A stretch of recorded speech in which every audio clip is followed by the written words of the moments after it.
Assalamu alaikum. My name is Riaz Ahmed. I'm in sales and marketing profession.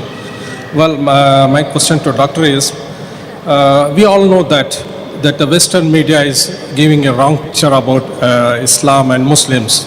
We all agree that. But the worst part and the painful part is, how come in some of the Muslim countries and also in this part of this world, even the media is using the same title, terrorist and all, to those people? But there's a question that the non-Muslims are using media, and unfortunately some of the Muslims are using that word. So that's what I'm asking. You have to go and ask those people, not me. You have to ask those people.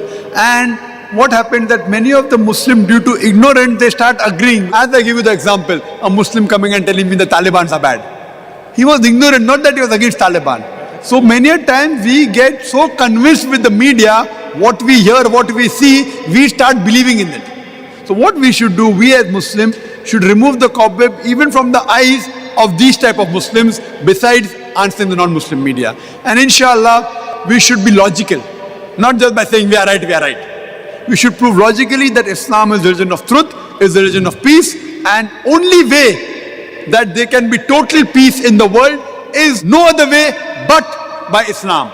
Allah says in the Quran in Surah Al-Imran, chapter number 3, verse number 19, Inna Deena Indallahi al-Islam. The only way of life accepted is Islam.